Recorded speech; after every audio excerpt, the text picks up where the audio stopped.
ചേച്ചി അഞ്ചാം തീയതി അടുത്ത സീരിയൽ ജോയിൻ ചെയ്യാൻ പോകുന്നു. അപ്പം ചേട്ടന് 2 സീരിയൽസ് ഇങ്ങനെ പോയിക്കൊണ്ടിരിക്കുന്നു. ഇതിനിടയ്ക്ക് എന്തോ ഒരു സന്തോഷം ഉണ്ടല്ലോ ചേട്ടാ. കോയിൻസിഡൻസ് എന്താ അറിയോ, ഞങ്ങൾ രണ്ടുപേരും സീയിലും ഏഷ്യാനെറ്റിലും വർക്ക് ചെയ്യുന്നത്. വീട് രണ്ടിലും സീ കേരളം ഏഷ്യാനെറ്റിലാണ് മറ്റേ 2 സീരിയൽ. ഒരേ സമയമാണോ? ടൈം വേറെയാണ്, പക്ഷെ രണ്ടുപേരും വർക്ക് ചെയ്യുന്ന ഒരേ അല്ല, എനിക്ക് ഫീൽ ചെയ്തു. കാരണം ഞാൻ അവിടെ ഇറങ്ങിയപ്പോ തന്നെ ഭയങ്കര പ്ലസന്റ് മൂഡിലാണ്. ഞാൻ അന്ന് അവിടെ കണ്ടപ്പോ എനിക്ക് യാത്രയിലായിരിക്കും കുറച്ച് ക്ഷീണിതനായിട്ട് തോന്നിയത്. ഇന്നും ഞങ്ങൾ രാവിലെ തൊട്ട് ഷോപ്പിംഗ് ആയിരുന്നു. ഞാൻ പറഞ്ഞില്ലേ വൈകിട്ട് വന്നപ്പോഴും നിങ്ങൾ ലേറ്റ് ആവുന്ന കണ്ടപ്പം പിന്നെ വെള്ളം തന്നെ ഒരു കാര്യം കൊടുക്കാനായിട്ട് ജംഗ്ഷൻ വരെ പോയി. അല്ല, ഞങ്ങൾ അന്നേരം പുറത്ത് കിടപ്പുണ്ടായിരുന്നു. ഫോൺ ഓഫായി പോയി വിളിക്കുന്ന സമയത്ത്. എന്നെ കാരണത്ത് കുത്തിയിട്ടാണ് ചേട്ടൻ വിളിക്കുന്ന ടൈമിൽ എടുത്തത്. ഇപ്പൊ നിങ്ങൾ രണ്ടുപേരും ഹാപ്പി ആണെന്ന് മനസ്സിലായി. രണ്ടുപേരും തെറ്റിക്കാൻ പറ്റുമോ നോക്കട്ടെ. ഇല്ലെങ്കിൽ വേണ്ട, ഈ ഹാപ്പിനെസ് കളയണ്ട. പാചകം ചെയ്യുമോ? പിന്നെ എന്തൊക്കെയാ ഏറ്റവും കൂടുതൽ ചെയ്യുന്നത്? അല്ല, എനിക്കിഷ്ടമുള്ള പാചകങ്ങളെല്ലാം ചെയ്തു തരും. കാര്യം എനിക്കിഷ്ടമുള്ളതാണ് നമ്മുടെ, ഞാൻ പറഞ്ഞില്ല, ഇഷ്ടമല്ലാത്തതൊന്നുമില്ല.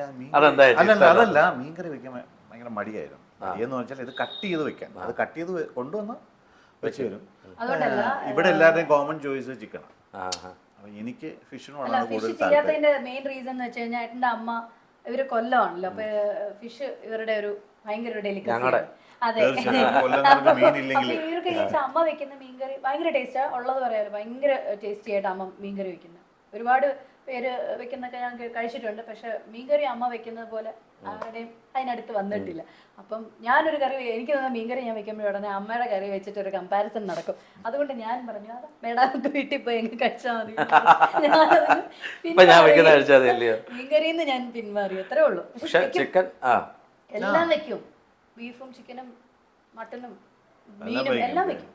സമയമുള്ള സമയങ്ങളിൽ നമ്മൾ ഇവിടെ ഉള്ള സമയങ്ങളിൽ ഷൂട്ടില്ലാത്ത സമയത്ത് മിക്കവാറും ഞങ്ങളുടെ സ്കെഡ്യൂളൊക്കെ ഒരേപോലെ ആയിരിക്കും. 1-15 അങ്ങനെ ആയിരിക്കും ഒരു മാസത്തിൽ. അപ്പൊ ബാക്കി ടൈം നമ്മൾ വീട്ടിലല്ലേ. അല്ല, അങ്ങനെയാണല്ലോ സ്കെഡ്യൂൾ വരുന്നത്. അങ്ങനെയല്ലേ 1 to 15 അല്ലേ വരുന്നത്? 1-15-15-30 ഇപ്പൊ എനിക്ക് 1 to 15-ഉം ഏട്ടന് 15-30 ആണെങ്കിൽ തീർന്നു, ഒരു മാസം പോയി. ഞാൻ വീട്ടിൽ വരുമ്പോ കാണുന്നില്ല. 15 ദിവസം അന്നേരം എങ്ങനെയായിരിക്കും ഭക്ഷണമൊക്കെ അന്നേരം ഇവിടെ? അല്ല, ഞാനും അമ്മയെടുത്ത് പോകും. അമ്മ ഇവിടെ അമ്മയെടുത്ത് പോകും. അല്ല, പുറത്തുനിന്ന് വാങ്ങും.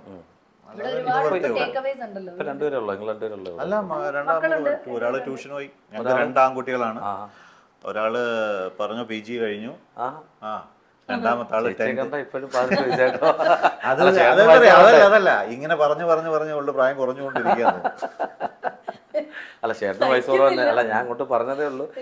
എക്സ്പെഷ്യലി കമ്പാരിറ്റീവ്ലി പറഞ്ഞതേ ഉള്ളൂ. ഏതോ വയസ്സാരും വെഡിങ് ആനിവേഴ്സറിയുടെ ആരും പറഞ്ഞപ്പോൾ പിടിക്കുമെന്നൊക്കെ. അതൊന്നുമില്ല, പിടിക്കട്ടെ. അല്ല, ഞാൻ പറഞ്ഞതാണ്, നമുക്ക് എപ്പോഴും സന്തോഷമുള്ളപ്പോഴാണ് നമ്മുടെ ചെറുപ്പം നമുക്ക് കീപ്പ് ചെയ്തിട്ട് പറ്റുന്നത്. ഹാപ്പി ആണെന്ന് മനസ്സിലായി. മൂത്താൾ എവിടെ പഠിക്കുന്നത്? ബാംഗ്ലൂരായിരുന്നു. MSc കഴിഞ്ഞു.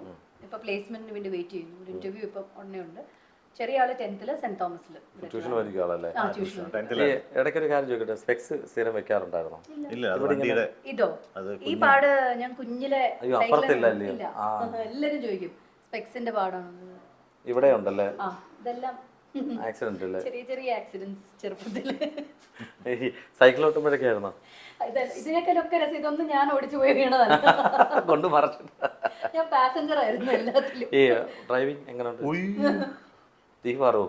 സൂപ്പറാ. ഇങ്ങനെ ഇരിക്കും നമ്മൾ വിചാരിക്കും ഡ്രൈവിംഗ് വണ്ടി ഓടിക്കാറില്ല. ലോറി വേണമെങ്കിലും കൊടുത്താൽ സൂപ്പറാണ്. സൂപ്പറാ. 90 ഒക്കെ താണ്ടി ഇവിടെയൊക്കെ താണ്ടില്ലേ, നിന്ന നിപ്പിൽ തന്നെ വളച്ച് കയറ്റി വണ്ടി നോക്കട്ടെ എത്ര സ്ക്രാച്ച് ഉണ്ടെന്ന്.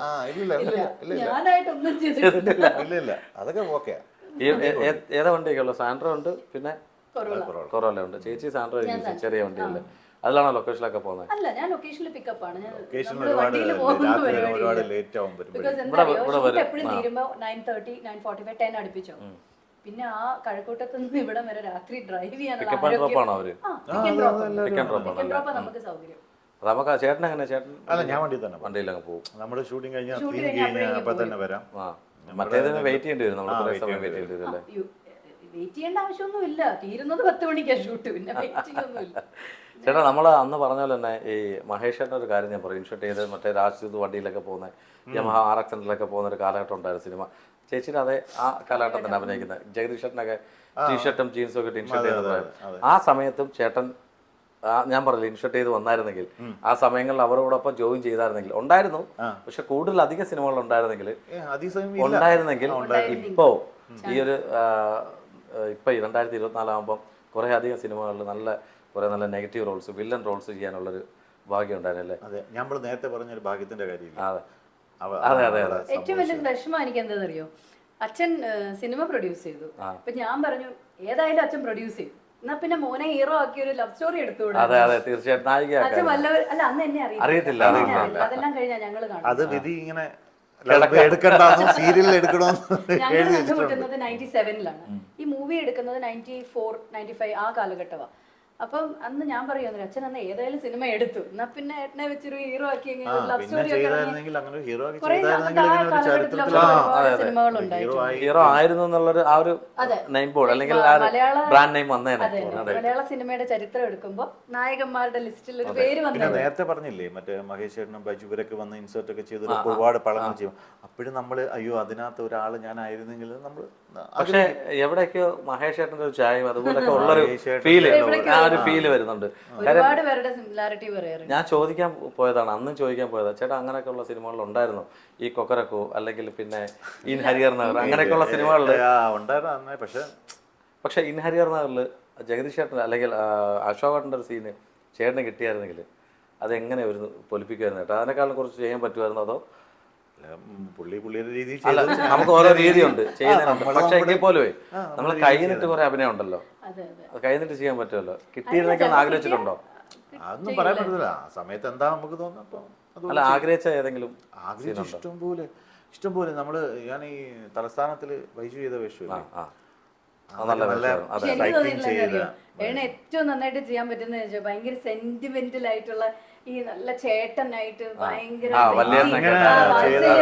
മൂവിയിലെ മമ്മൂട്ടിയൊക്കെ ചെയ്ത പോലത്തെ കഥാപാത്രങ്ങളാണ്. പിന്നെ അൽഫോൺസാമ്മയുടെ ബ്രദറായിട്ടൊരു ക്യാരക്ടർ ചെയ്തായിരുന്നു ഏഷ്യാനെറ്റില്.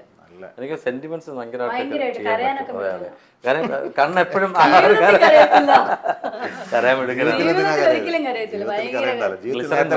സന്തോഷം. ആ ഗ്ലിസറിനൊന്നും വേണ്ട, ഇപ്പൊ തന്നെ കണ്ണ് ഇത് പറഞ്ഞില്ല, ഇത് പറഞ്ഞില്ല കണ്ണീരായിരിക്കും. അതെ അതെ തീർച്ചയായിട്ടും. അല്ല തീർച്ചയായിട്ടും അങ്ങനെ. ചേച്ചി ഗ്ലിസറിന്റെ ആവശ്യമുണ്ടോ? ഗ്ലിസറിന്റെ ആവശ്യം വരാറുണ്ട്. പക്ഷെ ചില സീനൊക്കെ നമ്മൾ ചെയ്യുമ്പോൾ ഇപ്പം സ്നേഹക്കൂട്ടിലൊരു സീൻ ചെയ്തായിരുന്നു, ഹസ്ബൻഡിന്റെ ഒരു ഭയങ്കര സെന്റിമെന്റൽ ഒരു സീനായിരുന്നു ഹോസ്പിറ്റലിൽ.